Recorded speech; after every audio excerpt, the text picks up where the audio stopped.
حضرت شمس کا خطہ موصول ہوا تو آتش شوق اور بڑک اٹھی، اب ان کی بے قراری دیکھی نہ جاتی تھی۔ جب ان کے جان کے لالے پڑ گئے تو شمس کو ازردہ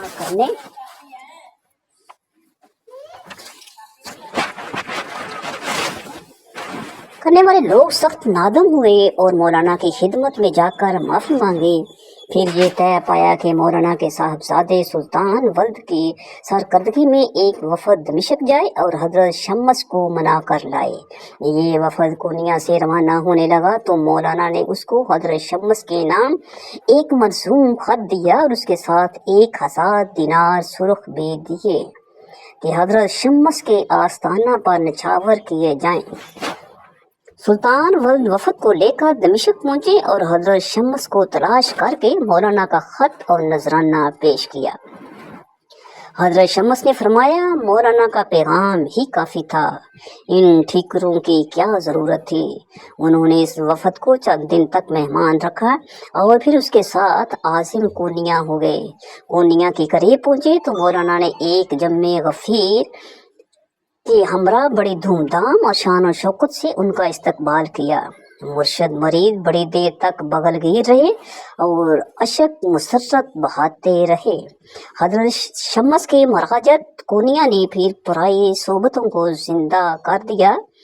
مولانا دنیا و مافیہ سے بے خبر ہو کر ہر وقت خدمت مرشد میں مصروف رہنے لگے۔ عوام کا حافظہ کمزور ہوتا ہے، انہوں نے خدمت مرشد میں مولانا کا حد سے بڑا ہوا انعامات دیکھا تو پھر حضرت شمس کے خلاف چیب میں گوئیاں کرنے لگے۔ شدہ یہ چیب میں گوئیاں شدید حسد اور بغض کی صورت اختیار کر گئی۔ نتیجہ یہ ہوا کہ کونیا میں دوبارہ آنے کے 2-3 سال بعد ایک دن حضرت شمس ہمیشہ کے لیے غائب ہو گئے۔ 645 ہجری۔ عام خیال یہ ہے کہ کچھ مفسدہ پروازوں کس نے سازش کر کے ان کو شہید کر ڈالا اور نعش غائب کر دی۔ مولانا نے شمس کی تلاش میں ہر طرف آدمی بھیجے لیکن ان کا کوئی سراغ نہ ملا۔ آخر وہ شدت عشق سے مجبور ہو کر خود مرشد کی تلاش میں نکلے۔ ان کا خیال تھا کہ حضرت شمس پھر دمشق چلے گئے ہوں گے، چنانچہ وہ سیدھے دمشق پہنچے اور تلاش مرشد میں وہاں کا چپا چھان مارا لیکن گوہر مقصود ہاتھ نہ آیا۔ اس زمانے میں انہوں نے کئی فراقیہ غزلیں کہیں، ایک غزل اور بھی لکھی۔ جب ان کو دمشق میں کافی عرصہ گزر گیا تو اہل کونیا نے سربر آوردہ مشائخ علماء کرام اور عمراء کے دستخطوں سے ایک مختصر نامہ تیار کرایا اور اس کو ایک وفد کے ہاتھ مولانا کی خدمت میں بھیجا۔ مولانا واپس نہ جانا چاہتے تھے لیکن لوگوں کی منت سماجت اور اصرار سے مجبور ہو گئے اور واپس کونیا تشریف لے آئے۔ مولانا کے کان میں منت پڑ گئی تھی کہ حضرت شمس ایک سازش کا شکار ہو کر شہید ہو چکے ہیں اور اس سازش میں ان کے لڑکے علاء الدین محمد کا ہاتھ بھی تھا۔ چنانچہ وہ علاء الدین محمد سے سخت ناراض ہو گئے، یہاں تک کہ اس کی شکل دیکھنا بھی گوارا نہ کرتے تھے۔ علاء الدین محمد مولانا کی زندگی ہی میں بڑی تکلیفیں اٹھا کر فوت ہو گیا۔ مولانا نے نہ تو اس کی عیادت کی اور نہ اس کے جنازے میں گئے۔ حضرت شمس کے بعد مولانا نے شیخ صلاح الدین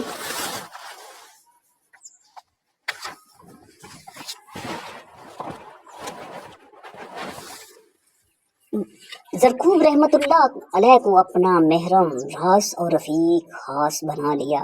وہ ابتدا سے صاحب حال تھے اور مولانا کی پیر بھائی تھے۔ کہتے ہیں کہ ایک دن وہ اپنی دکان میں چاندی کے ورق کوٹ رہے تھے کہ مولانا دکان کے سامنے سے گزرے۔ ہتھوڑے کی آواز نے ان پر سما کا اثر کیا اور وہ بے خود ہو کر وہیں رقص کرنے لگے۔ گھنٹوں یہ کیفیت جاری رہی۔ پھر شیخ زرکوب دکان سے باہر نکل آئے، مولانا سے بغل گیر ہو گئے اور عالم بے خودی میں دن ڈھلے۔ شیخ زرکوب نے اپنی اسی وقت ساری دکان لٹوا دی اور اپنے آپ کو ہم وطن مولانا کی خدمت کے لیے وقف کر دیا۔ اس دن کے بعد وہ مرتے دم تک دکان پر نہ تھے اور مسلسل 10 برس تک مولانا کی ہم جلے اور ہمراز رہے۔ اس دوران میں مولانا نے اپنے صاحبزادے سلطان کا عقد شیخ صلاح الدین کی صاحبزادی سے کر دیا اور اس طرح ان دونوں میں سمد حیانے کا رشتہ بھی قائم ہو گیا۔ حضرت